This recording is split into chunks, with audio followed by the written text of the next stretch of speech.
Chloé se tenait au guichet de la mairie, avec un reçu à la main. Nico et elle étaient venus demander un nouvel exemplaire de leur acte de mariage. L'ancien avait disparu quelque part, pendant leur déménagement. Soudain, la porte s'ouvrit à la volée, claquant violemment contre le mur. Annulez tout, vous m'entendez? Annulez ce mariage immédiatement, cria Béatrice, en faisant irruption dans la salle, son manteau grand ouvert. Ses talons claquaient sur le carrelage. Tout le monde se retourna. Un jeune couple, au bureau d'à côté, se figea avec son dossier. J'ai changé d'avis, déclara bruyamment la belle-mère, en pointant son doigt vers Chloé. Elle n'est pas faite pour mon fils. En tant que mère, j'en ai le droit. Annulez tout. L'employé derrière la vitre retira lentement ses lunettes, visiblement exaspéré. Madame, qui êtes-vous, au juste? Je suis sa mère. La mère du marié, de l'époux, peu importe. J'exige une annulation. Un mariage ne s'annule pas sur un coup de tête de la belle-mère, répondit sèchement l'employé. Vous n'êtes pas chez le coiffeur, ici. Veuillez vous écarter du guichet. Chloé sentit son visage s'embraser. Nico se tenait juste à côté d'elle. Elle espérait, de tout son cœur, qu'il prononce au moins un mot. Mais il gardait les yeux fixés sur le sol. Nico, l'appelait-elle doucement. Nico. Il ne leva même pas les yeux. Maman, pourquoi tu fais ça, murmura-t-il finalement. Et c'est tout. Rien de plus. Béatrice balaya la salle d'un regard triomphant, comme si l'affaire était déjà réglée. Viens, Nicolas, nous n'avons plus rien à faire ici. Chloé resta seule près du guichet. L'employé poussa un soupir, puis remit ses lunettes. N'y prêtez pas attention. J'en ai vu d'autres, dans ce métier. Vos documents sont parfaitement en règle. Votre union est enregistrée depuis 1 an et demi. Personne ne peut rien annuler. Et si elle dépose une plainte, ou une demande écrite, demanda Chloé, d'une voix faible. Elle peut écrire tout ce qu'elle veut, même en 3 exemplaires. Un mariage ne s'annule pas comme ça. Il faut passer par un tribunal, et seulement pour des motifs très graves. Un changement d'avis de la belle-mère n'en fait pas partie. L'employé eut un petit sourire amer. Rentrez chez vous, mademoiselle. Et secouez un peu votre mari, parce qu'il est resté planté là, muet comme une carpe. Ces mots la blessèrent bien plus profondément que le scandale lui-même. C'était exactement ce que Chloé venait de réaliser. Ce n'était pas la belle-mère qui était effrayante. Le plus terrifiant, c'était le silence de son mari. Elle sortit sur le parvis. Le vent d'automne lui fouetta le visage, chargé d'une bruine glaciale.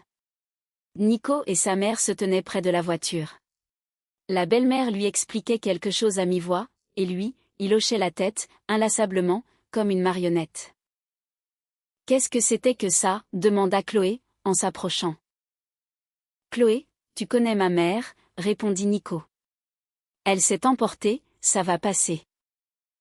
Elle est venue à la mairie pour exiger l'annulation. » « C'est ça, s'emporter, selon toi ?» Béatrice se tourna vers elle, avec un sourire qui n'atteignait pas ses yeux. « Ma petite Chloé, ne t'emballe pas. J'ai simplement compris une chose. Tu es de trop dans notre famille, et plus vite tu l'accepteras, moins tu verseras de larmes.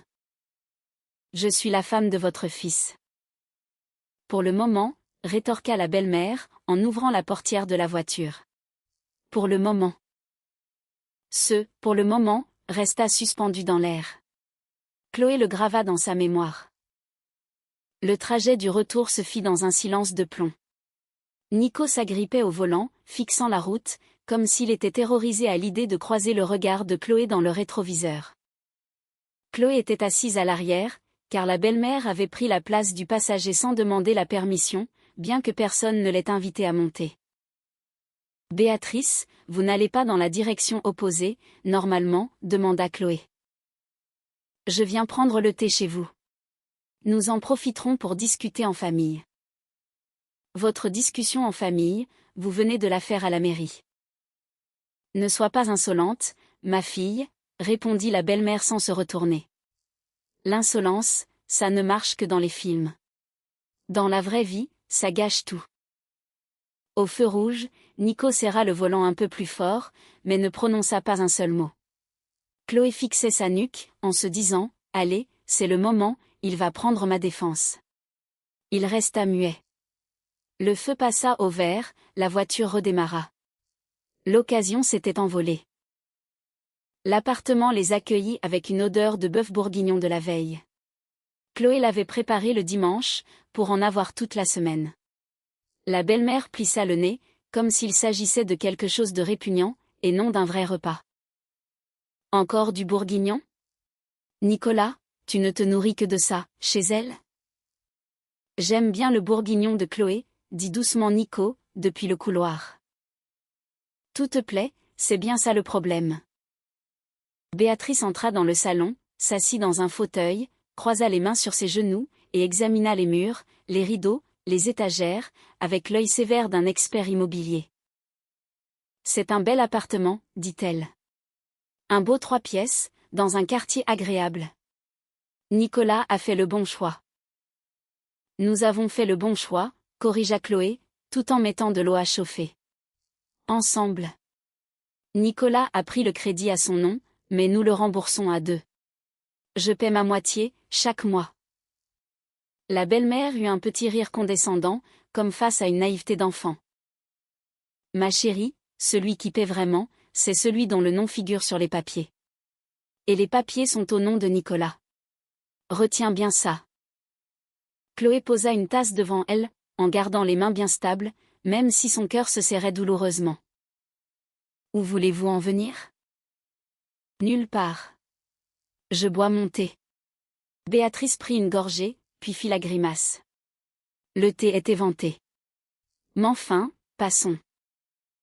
C'est un nouveau paquet. Je l'ai ouvert ce matin. » « Alors, c'est toi qui ne sais pas le préparer. » La belle-mère repoussa sa tasse. « Chez une bonne maîtresse de maison, le thé est si bon qu'on en redemande. Chez toi, ça coupe la soif. » Chloé, en silence, prit la tasse et la posa dans l'évier. Se disputer pour du thé n'avait aucun sens. Mais elle comprenait bien que le problème n'était pas la boisson. La belle-mère cherchait la moindre faille pour frapper. Le mauvais thé, le mauvais repas, la mauvaise épouse, tout finissait dans le même sac. Nico piétinait dans l'encadrement de la porte, incapable de trouver sa place. Chloé le fixa droit dans les yeux. Il détourna le regard, et s'enfuit dans la cuisine. Là-bas, il se mit à faire du bruit avec la vaisselle, sans but précis, ouvrant et fermant le frigo sans rien en sortir. « Tu sais ce que je vais te dire, » murmura la belle-mère, baissant la voix pour que son fils n'entende rien. « Tu es une gentille fille, tu travailles dur, mais tu n'es pas de notre milieu. Dans notre famille, tout le monde a fait des études, tout le monde a une situation. Et toi ? Infirmière, à vider des bassins. J'aide les gens. Aide-les, si tu veux, mais pas dans notre famille. » Chloé garda le silence. Il était inutile de débattre. Sa belle-mère ne discutait jamais, elle rendait des jugements. « Il y a une femme, pour lui, » reprit soudainement Béatrice. « Victoire, la fille de mon amie Sylvie. Une fille brillante, magnifique, qui a déjà son propre appartement et sa voiture. Voilà la partenaire idéale pour Nicolas. Nicolas est marié. » « Ça peut s'arranger, » trancha la belle-mère, avant de se lever de son fauteuil. Cette nuit-là, Chloé ne trouva pas le sommeil. Nico s'était tourné face au mur, la respiration lente, simulant le sommeil. Elle le devinait à la tension de son dos, à la façon dont il se figeait au moindre de ses mouvements. « Nico, tu ne dors pas ? » ?»« Si. » Elle m'a parlé d'une certaine Victoire. Un long silence s'installa. Puis. « Ne te fais pas des films, maman raconte n'importe quoi. Elle est venue à la mairie, Nico. On ne fait pas ça pour raconter n'importe quoi. C'est une déclaration de guerre. Chloé, ça suffit. La nuit porte conseil. » Il remonta la couette sur son épaule. « Dors. Est-ce que, juste une fois dans ta vie, tu lui as dit non?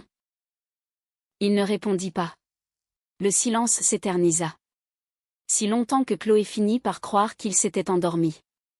Puis, une voix sourde s'éleva dans l'obscurité. Ce n'est pas si simple. Tu ne la connais pas? Justement, répondit Chloé, les yeux fixés au plafond. Je ne la connais pas, mais on dirait bien que je vais devoir apprendre. Il ne répliqua rien. Chloé restait allongée, scrutant le noir, en comprenant une chose cruelle. Dans cette maison, on allait l'écraser à petit feu, goutte après goutte, et son mari ne la protégerait pas. Lui-même vivait sous cette pression depuis toujours, il s'y était habitué, au point de ne plus rien voir. Le lendemain matin, Nico se prépara pour aller travailler. Il lui déposa un baiser maladroit sur la joue, comme pour s'excuser, puis quitta l'appartement. Le loquet de la porte claqua. Chloé, restée seule, commença à ranger. Elle prit la veste de son mari pour la suspendre dans l'armoire. Soudain, un papier plié en 4 glissa d'une poche intérieure. Elle le ramassa, le déplia machinalement, et son sang se glaça. C'était un brouillon. Écrit à la main, avec l'écriture de sa belle-mère, une calligraphie qu'elle reconnaissait facilement grâce aux cartes de vœux que Béatrice signait chaque année, avec cette même pression insistante sur le stylo. C'était une requête en annulation de mariage. Plus bas, on pouvait lire des mots maladroits, raturés, mariage blanc, union contractée dans le but de s'approprier un bien immobilier. Motivation vénale. Chloé se laissa glisser sur le sol, juste devant l'armoire. Son cœur battait à tout rompre, jusque dans sa gorge. La feuille tremblait entre ses doigts. Ce n'étaient donc pas des paroles en l'air. C'était un plan méticuleux. La belle-mère voulait prouver que Chloé s'était mariée pour l'appartement, que cette union n'était qu'une escroquerie. Si elle réussissait, Chloé deviendrait une moins que rien, ni une épouse, ni la maîtresse de maison, ni même un être humain respecté.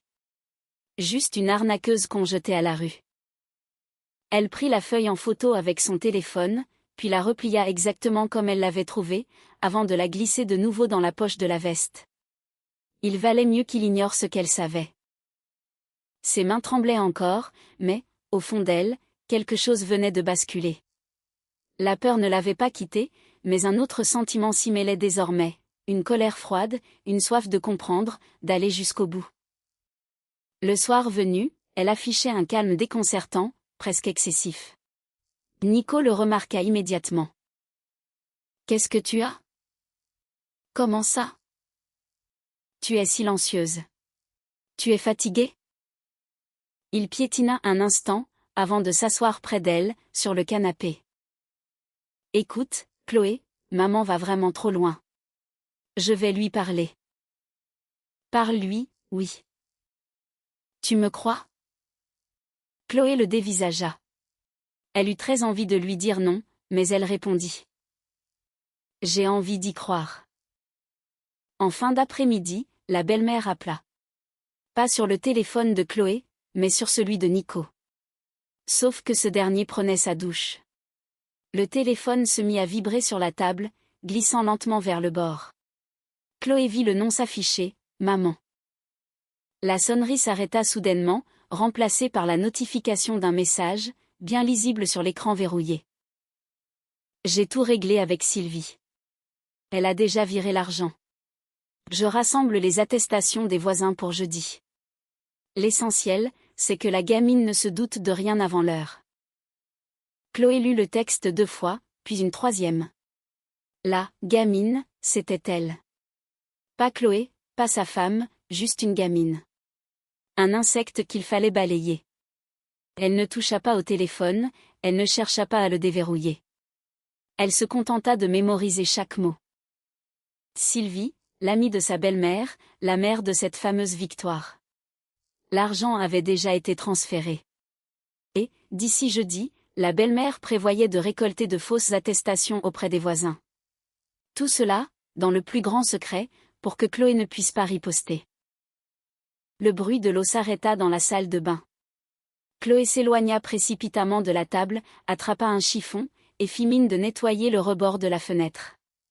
Nico sortit de la douche, saisit son téléphone, fronça les sourcils en voyant l'appel manqué. Il rappela sa mère, puis s'enferma sur le balcon, prenant soin de fermer la baie vitrée derrière lui.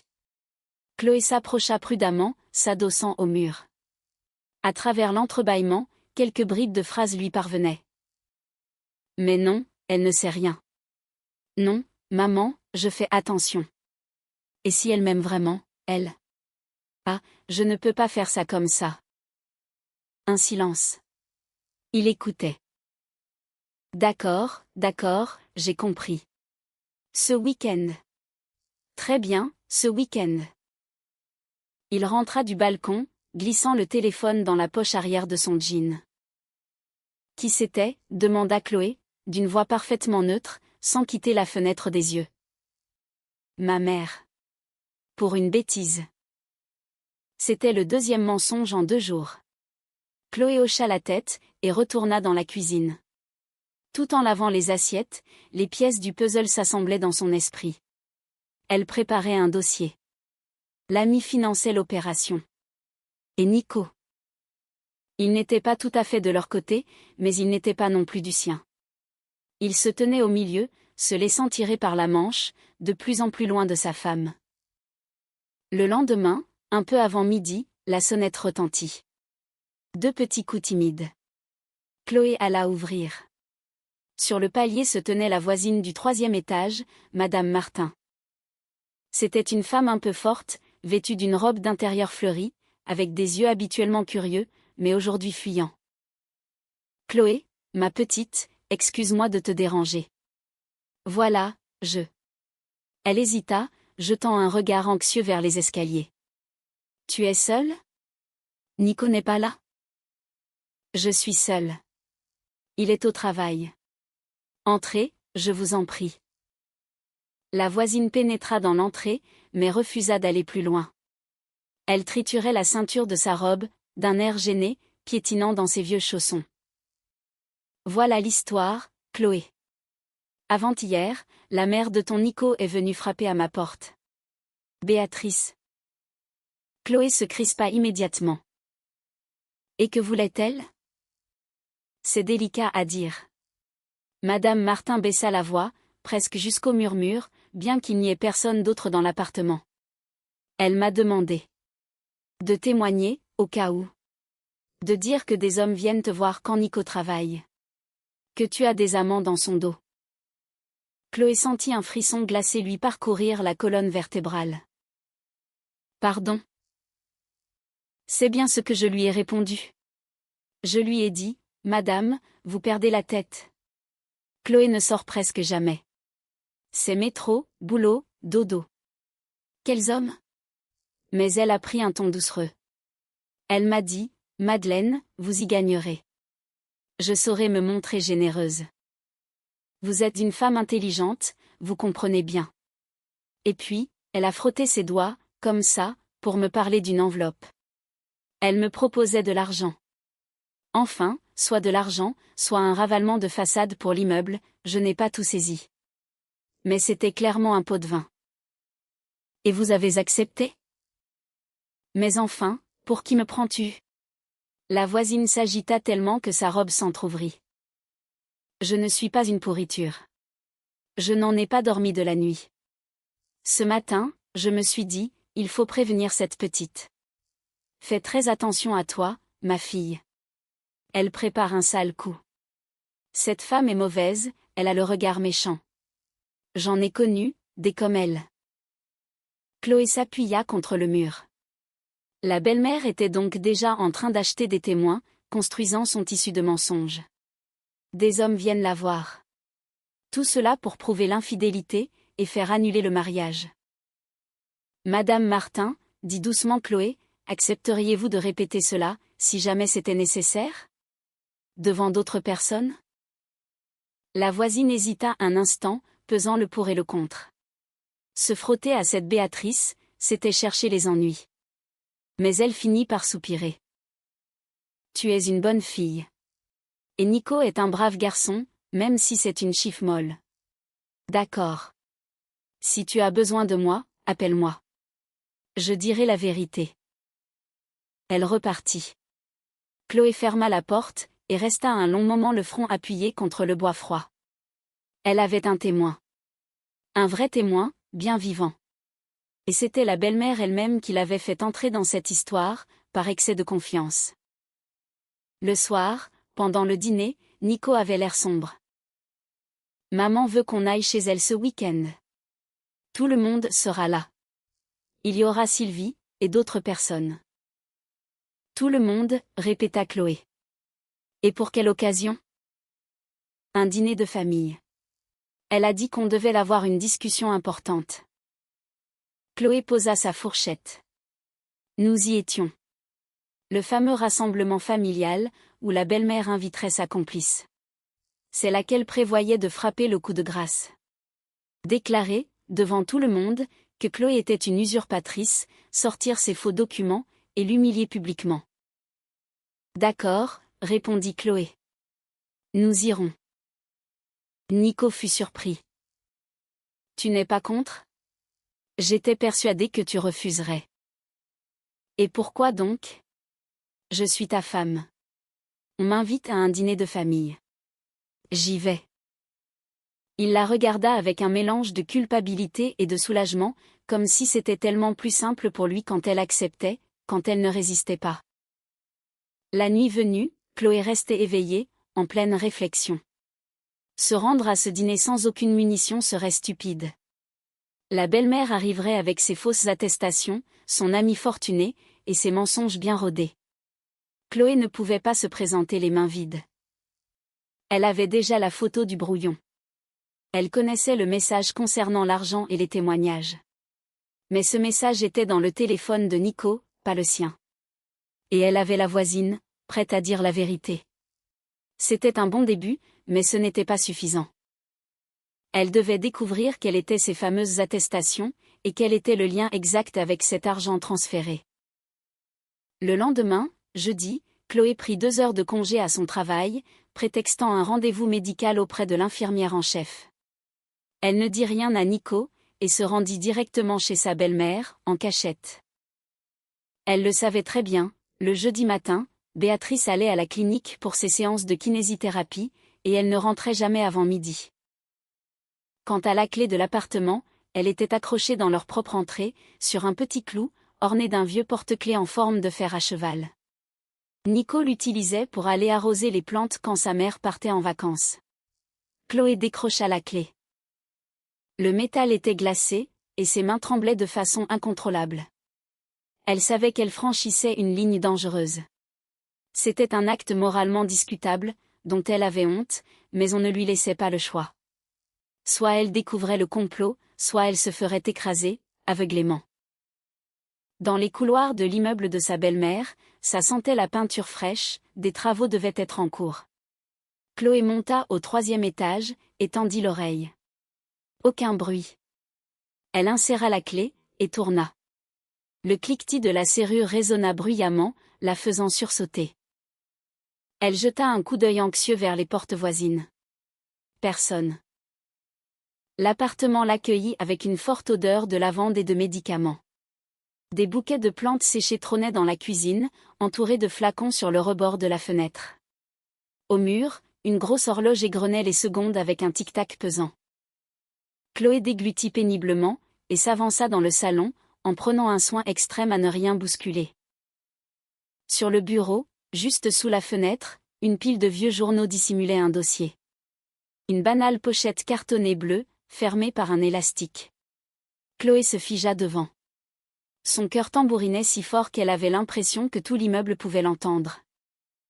Avec une prudence infinie, elle dégagea le dossier, mémorisant sa position exacte, retira l'élastique, l'ouvrit. Et son souffle se coupa. Il n'y avait pas que le brouillon de la plainte. Il y avait aussi la version finale, recopiée au propre avec une écriture soignée, prête à être déposée au tribunal. Juste en dessous, plusieurs feuilles imprimées. C'étaient des déclarations pré-rédigées. Je sous-signais, résidant à l'adresse indiquée, certifie que des hommes extérieurs à la famille rendent régulièrement visite à ma voisine, en l'absence de son mari. 3 exemplaires identiques, avec des lignes pointillées laissées vides en bas, pour les signatures. Des formulaires sur mesure. La belle-mère avait dicté les mensonges, il ne lui restait plus qu'à trouver des gens pour les signer.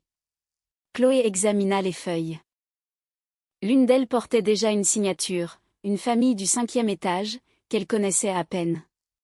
Béatrice avait donc déjà réussi à corrompre quelqu'un, et elle espérait rassembler les autres signatures d'ici jeudi, dont celle de Madame Martin, qu'il avait heureusement repoussée.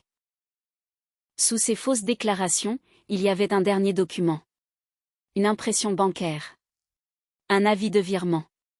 Sylvie a transféré à Béatrice la somme de 15 000 €.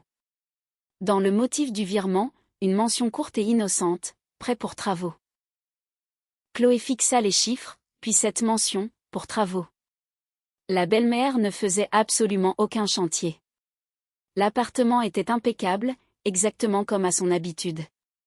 15 000 €, en prêt, pile au moment où elle préparait cette machination pour détruire leur mariage. Isolé, ce document n'était qu'un transfert entre deux amis.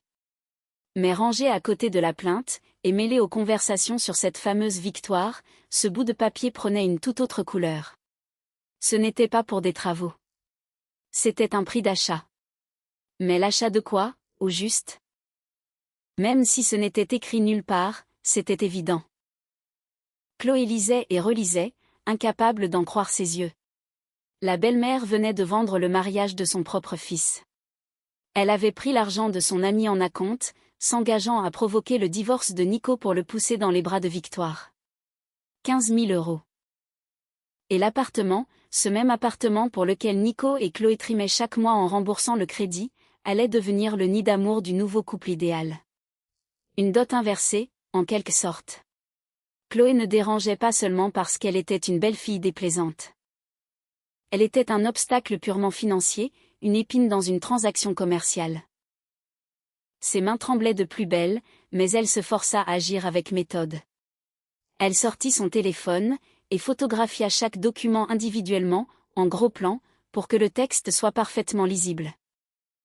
Les fausses déclarations avec leurs lignes vides, l'avis de virement, la plainte rédigée au propre. Elle vérifia la netteté de chaque cliché, puis remit soigneusement les papiers dans l'ordre exact, referma la pochette bleue, replaça l'élastique, et remit les journaux par-dessus. Elle s'attarda une seconde, inspectant le bureau pour s'assurer de n'avoir laissé aucune trace. L'horloge continuait son tic-tac incessant. Elle sortit, verrouilla silencieusement la porte, dévala les escaliers, et courut presque jusqu'à l'arrêt de bus. De retour chez elle, la première chose qu'elle fit fut de raccrocher la clé à son clou. Ensuite, elle s'assit dans la cuisine, sans même retirer son manteau. Elle était secouée de petits frissons. Ce n'était plus de la peur. La terreur s'était évaporée, consumée par le dégoût. Tout était si sale, si cynique, si prévisible. Elle s'était imaginé que sa belle-mère n'était qu'une femme acariâtre et jalouse. Mais non, c'était un calcul purement mercantile, d'une froideur effroyable. 2 jours plus tard, la belle-mère passa à l'offensive, sans même se cacher. Elle débarqua à l'improviste, en fin de journée, alors que Nico était présent. Elle entra avec l'assurance d'une propriétaire, balança son manteau dans les bras de son fils, traversa le salon, et s'installa dans son fauteuil.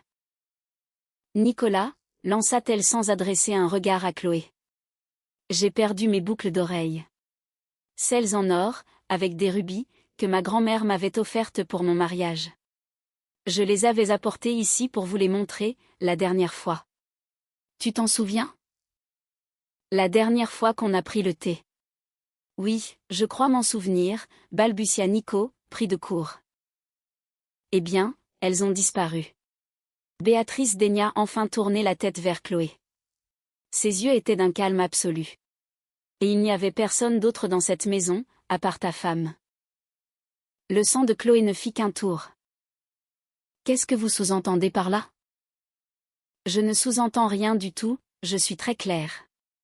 Mes boucles d'oreilles ont disparu. Elles valent la moitié de ton salaire annuel, ma petite. Et elles se sont volatilisées dans cet appartement. Je n'ai jamais vu vos boucles d'oreilles.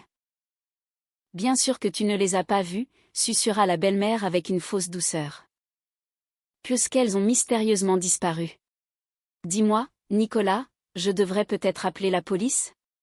Qu'ils viennent faire une fouille, qu'ils établissent le profil de ceux qui vivent ici. Tout dans les règles.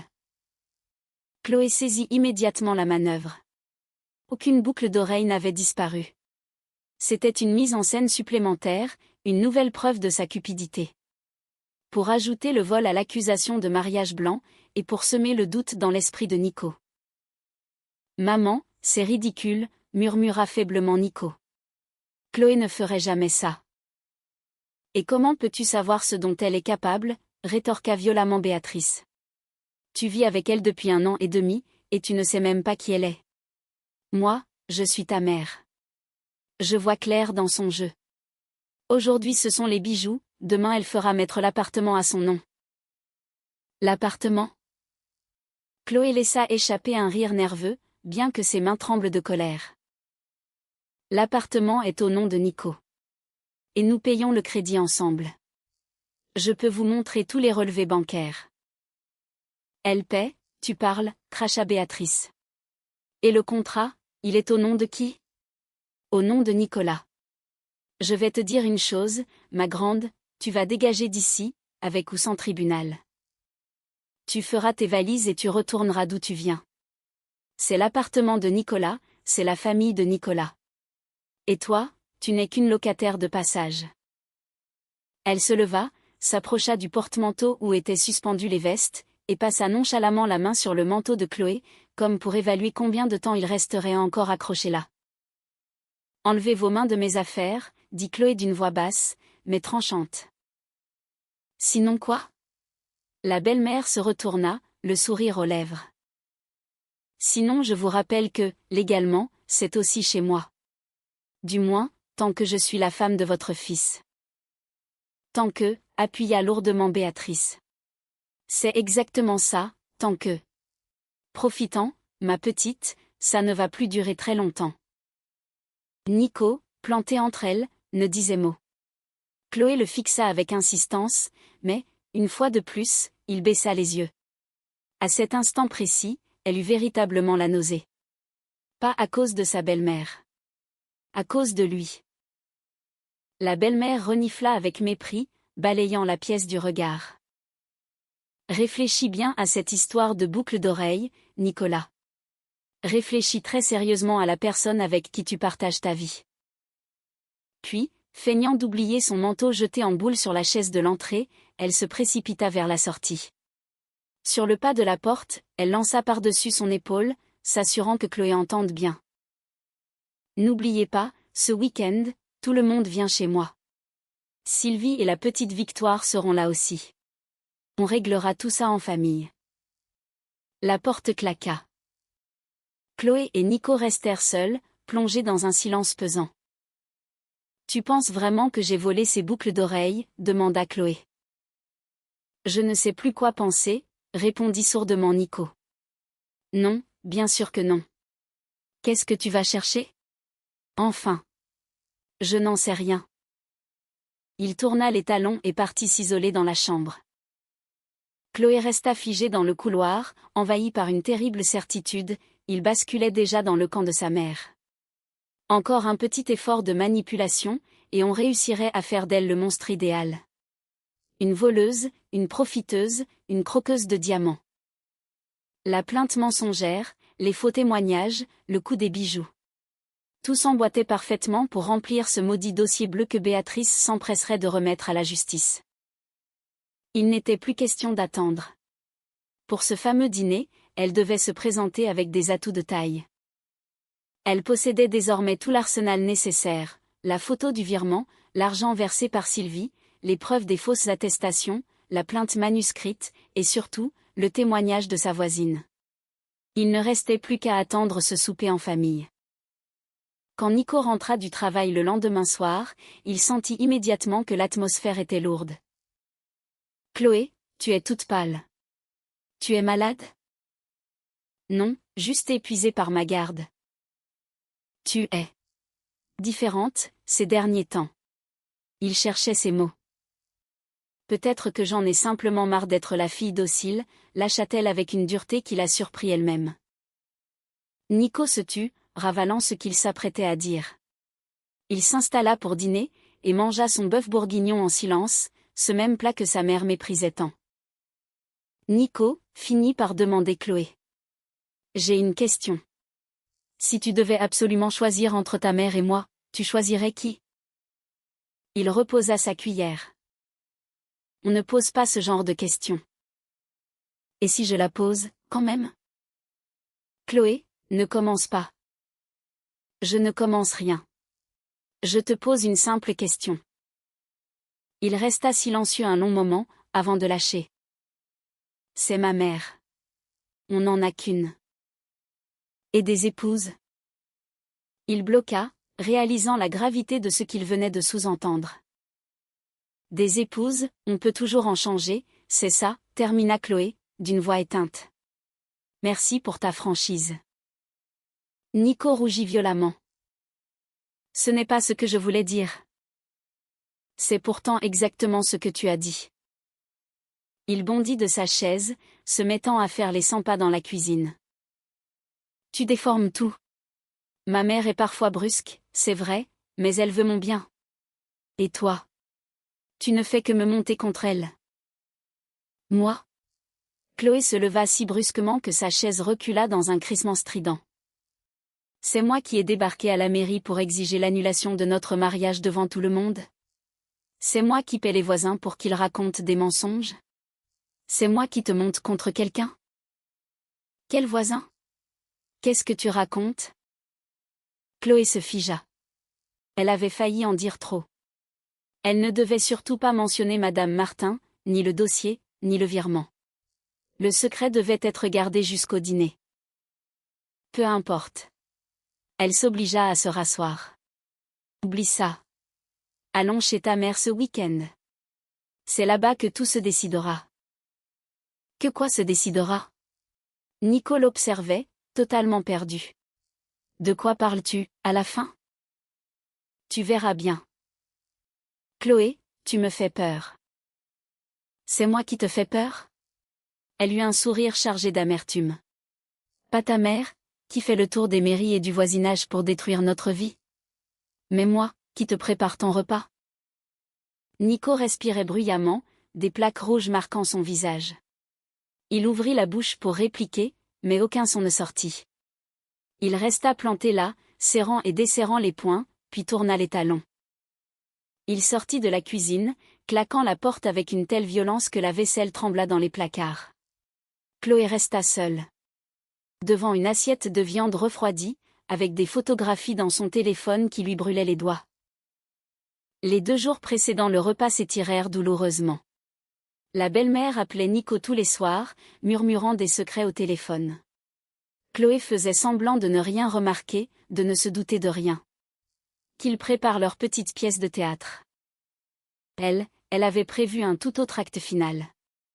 Une fois, Béatrice appela alors que Chloé était juste à côté, manifestement pour être entendue. « Ma petite Chloé, tu seras des nôtres ?» demanda-t-elle avec une douceur mielleuse. « Surtout, viens. J'ai tellement envie que l'on passe un bon moment, tous en famille. » « Je viendrai, oui. Ce sera peut-être la dernière fois, » répondit Chloé, d'un ton monocorde. « Je ne raterai ça pour rien au monde. » C'est une sage décision, conclut la belle-mère. Sa voix dégoulinait de tant de venin que Chloé eut presque envie d'en rire. Mais, la veille du repas, un événement inattendu se produisit. Nico voulut ranger le manteau de sa mère, laissé en boule dans l'entrée. En le soulevant, un petit pochon en velours glissa d'une poche et tomba par terre. Il le ramassa, défit le cordon, et, dans le creux de sa main, roulèrent des boucles d'oreilles en or ornées de rubis. Celles-là même qui avaient prétendument disparu. Il les fixa longuement, puis leva les yeux vers Chloé, avant de regarder à nouveau les bijoux. Elles étaient dans sa poche, depuis tout ce temps, murmura-t-il, abasourdi. Dans son propre manteau. Je le sais bien, répondit calmement Chloé. Personne ne les a volés, Nico. Personne ne les a perdus. Elle les a cachés pour pouvoir m'accuser. Nico crispa sa main sur les boucles d'oreilles. Son visage se contracta douloureusement. Elle m'a accusé de vol, en me regardant droit dans les yeux, poursuivit Chloé. Devant toi. Et toi, tu as répondu que tu ne savais plus quoi penser. Tu t'en souviens? Il ne répondit pas, mais il ne remit pas les bijoux dans la poche. Il les déposa bien en évidence sur l'étagère de l'entrée. À cet instant, Chloé comprit que la première fissure venait d'apparaître dans l'aveuglement de son mari. Pas encore une rupture totale, mais une vraie fissure. Ce week-end, lui dit-elle fermement, tu vas te taire, et tu vas observer. Quoi que ta mère puisse dire, contente-toi de regarder. D'accord. D'accord, réussit à articuler Nico, les yeux rivés sur les boucles d'oreilles. La veille du dîner, elle sortit une dernière fois son téléphone pour vérifier les photos. Le virement bancaire, les fausses attestations, la plainte. Elle s'assura que la résolution était parfaite, que chaque mot était lisible, puis elle s'envoya une copie sur sa propre boîte mail, par précaution. Si jamais son téléphone venait à disparaître, elle était couverte. Elle ne faisait plus confiance à personne. Nico se préparait dans un silence de plomb. Il repassait sa chemise avec des gestes brusques, faisant tomber le fer à repasser, et jurant entre ses dents. « Tu es nerveux ?» demanda Chloé. « Pourquoi je serais nerveux ? » « Je n'en sais rien. Ça fait 3 fois que tu remets ta chemise sur le cintre. » Il balança le vêtement sur le lit. « Écoute, Chloé. Quoi que ma mère raconte ce soir. Ne crois pas que je suis complètement. Je vais régler cette histoire. » « Tu vas la régler ?» répéta Chloé en écho. « J'y crois, oui. » Et, pour la première fois depuis des jours, elle le disait sans aucune amertume. Car elle savait pertinemment que c'était elle qui allait tout régler ce soir-là, et que lui n'aurait qu'à regarder. Ils arrivèrent chez la belle-mère sur les coups de 19 heures. Béatrice vint leur ouvrir en personne, sur son 31, coiffée avec soin, vêtue d'une robe neuve. Une bonne odeur de viande rôtie s'échappait de la cuisine. Dans le salon, la table était dressée de manière somptueuse. Et là, déjà installée, se trouvait une femme blonde, lourdement maquillée, arborant de grosses bagues aux doigts. À ses côtés se tenait Victoire, jeune, belle, et affichant un air prodigieusement ennuyé. « Entrez, entrez donc » s'exclama la belle-mère, tout en effervescence. « Je vous présente mon amie, Sylvie. Et voici sa charmante fille, Victoire. » Nico salua poliment, et prit place. Chloé s'assit directement en face de Victoire.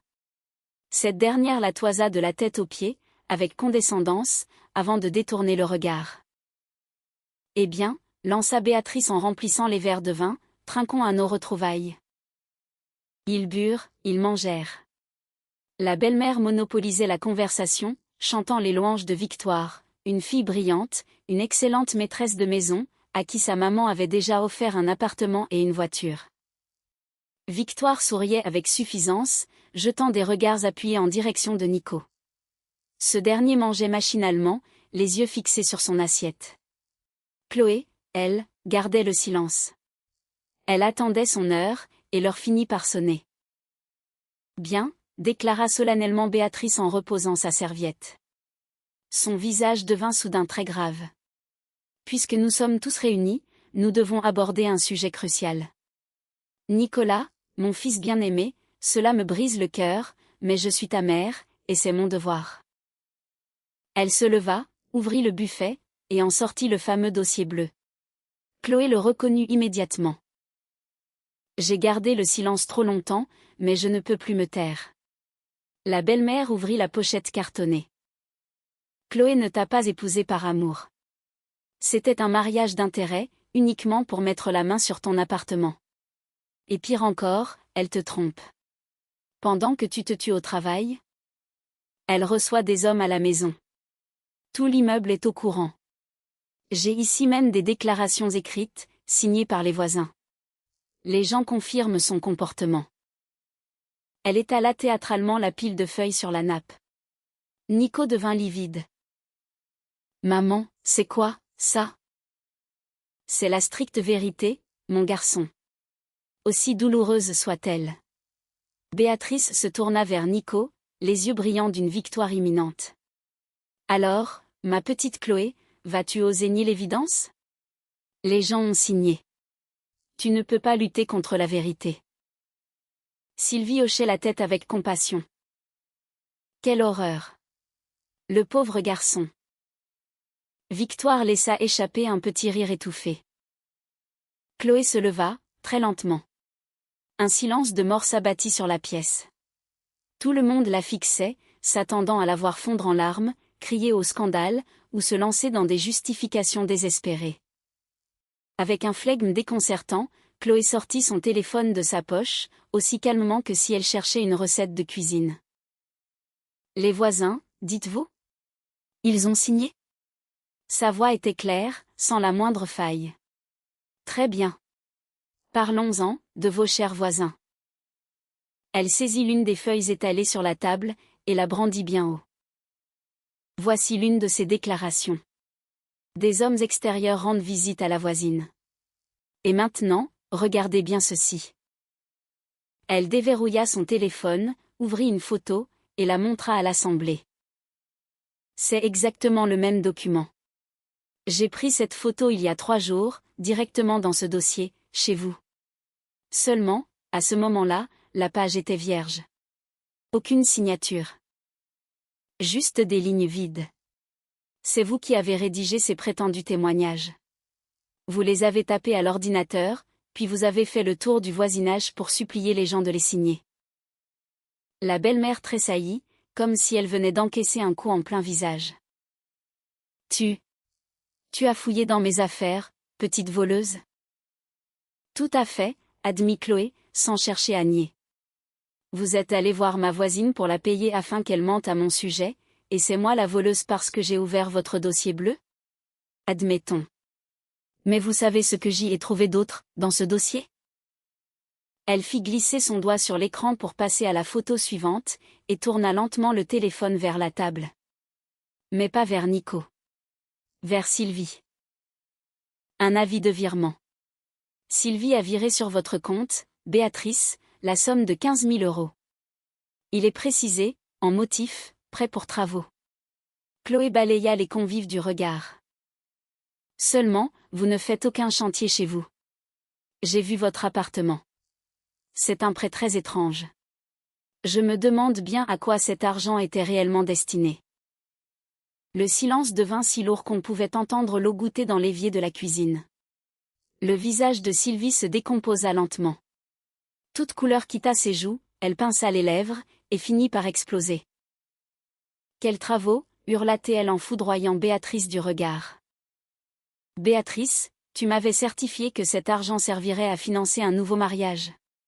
Tu m'as dit qu'il allait divorcer d'un jour à l'autre, et qu'on marierait Victoire avec lui dès cet été. Tu m'as juré les yeux dans les yeux que ce n'était plus qu'une question de formalité. Sylvie, attends. Tu as mal compris, balbutia la belle-mère, tentant de se lever. Qu'est-ce que j'ai mal compris? Sylvie se dressa d'un bond, ses bagues étincelant sous la lumière du lustre. Je t'ai avancé de l'argent liquide. 15 000 €. Et c'est à ta demande que j'ai inscrit, pour travaux, pour que personne ne se doute de rien. Et au lieu de ça, tu inventes de fausses accusations. Tu harcèles les voisins pour obtenir de faux témoignages? C'est à ça qu'a servi mon argent? À monter un complot dégueulasse. Tu m'as embarqué dans tes magouilles, vieille manipulatrice. Maman, de quoi est-ce que vous parlez? S'offusqua Victoire, le regard égaré. Quel mariage? Tu m'avais dit qu'il était presque célibataire. Qu'il n'y avait plus que de la paperasse à régler. Nico était affaissé sur sa chaise, blanc comme un linge, les mains agrippées au bord de la table. Maman, dit-il d'une voix d'outre-tombe. Tu as accepté de l'argent pour briser mon mariage? Mon chéri, je faisais ça pour ton bien. Elle n'est pas de notre monde. Je voulais le meilleur pour toi. Le meilleur? Nico se leva si violemment que sa chaise bascula en arrière avec fracas. Tu m'as vendu, comme du bétail sur un marché, pour 15 000 misérables €. Et avec mon appartement en guise de prime. Nicolas, je t'interdis de me parler sur ce ton. Tu as fabriqué ces papiers immondes. Tu as forcé des gens à mentir sur Chloé pour la traîner dans la boue publiquement, et la jeter à la rue. Je suis ta mère. J'ai parfaitement le droit de m'occuper de ton avenir. Tu n'as aucun droit sur ma vie, hurla Nico, la voix brisée par l'émotion. Tu as débarqué à la mairie pour m'humilier devant des inconnus. Tu es allé payer des voisins pour inventer des rumeurs. Quel voisin, bégaya Béatrice, soudain déstabilisée. Chloé répondit avec une froideur implacable. Madame Martin, au 3e étage. Vous lui avez demandé de déclarer qu'un homme venait me voir. Vous lui avez fait miroiter une récompense. Elle a refusé avec dégoût, et elle est prête à en témoigner devant quiconque, dès demain s'il le faut. C'est un mensonge, glapit la belle-mère. Appelez-la, rétorqua Chloé en haussant les épaules. Demandez-lui, tout de suite. Personne ne prit son téléphone, car tout le monde connaissait déjà la réponse. Et il y a autre chose, Béatrice. Chloé se tourna vers Nico. Nico, tu te souviens des fameuses boucles d'oreilles que j'aurais volées? Où est-ce qu'on les a retrouvées, déjà?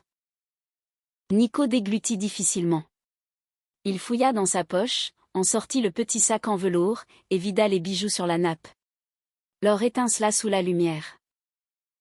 Dans le manteau de ma mère, déclara-t-il d'une voix sourde. Dans sa poche. Elles y sont toujours restées. Personne ne les a jamais volées. Elle les a planquées pour accuser Chloé. Sylvie poussa un cri d'horreur et porta les mains à son visage. Béatrice, mais tu as totalement perdu la raison. Tu as même mis en scène un faux vol. Sylvie enfilait déjà son manteau, les mains tremblantes de rage. Tu vas me rembourser mon argent, tu m'entends, Béatrice? Dès demain matin, je veux mes 15 000 euros. Sinon, je vais raconter tout ça, et je te jure que plus personne dans le quartier ne t'adressera la parole. Viens, Victoire. Quelle honte absolue. Maman, je ne veux plus jamais entendre parler de lui, cracha Victoire, foudroyant Nico du regard. Un fils à maman dont la propre mère fixe le prix d'achat. C'est pathétique. Elles sortirent en trombe. La porte d'entrée claqua. Il ne restait plus que 3 personnes dans l'appartement. Béatrice se laissa tomber sur une chaise. Pour la première fois depuis toujours, elle n'avait plus l'air d'une gagnante, mais juste d'une vieille femme perdue et pitoyable. Nicolas, supplia-t-elle d'une voix gémissante. Mon fils, tu sais bien que je voulais seulement. Tais-toi, maman. Nico ne la regardait plus. Ses yeux étaient rivés sur Chloé. Chloé, je te jure que je ne savais rien pour l'argent, ni pour ces fausses déclarations. Je n'en savais strictement rien. Je sais que tu l'ignorais, répondit Chloé. Mais tu savais très bien qu'elle essayait de me détruire. Et tu l'as laissé faire. Tu es resté planté à la mairie sans rien dire. Quand je t'ai demandé de choisir, tu n'as pas su quoi répondre. Nico baissa la tête, accablé de honte. Je te demande pardon. Prends tes affaires, ordonna Chloé. On rentre chez nous. Dans notre appartement, celui qu'on paie ensemble, et que ta mère voulait offrir en cadeau à une autre fille. Nico hocha docilement la tête et se dirigea vers l'entrée. Chloé se tourna une dernière fois vers sa belle-mère. Celle-ci restait recroquevillée sur sa chaise, muette. Béatrice, lui dit Chloé, d'une voix basse, dénuée de toute colère. Vous vouliez me rayer de votre vie. Au final, c'est vous que vous avez effacé. De la vie de votre fils, de vos amitiés.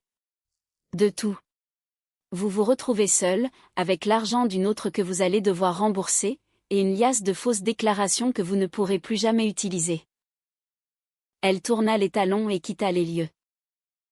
Une semaine plus tard, le scandale avait fait le tour du quartier. Par l'intermédiaire de connaissances communes, Sylvie exigeait la restitution de son argent, menaçant de porter plainte pour escroquerie. Les rumeurs allaient bon train, et les amis de Béatrice lui tournaient le dos, les unes après les autres.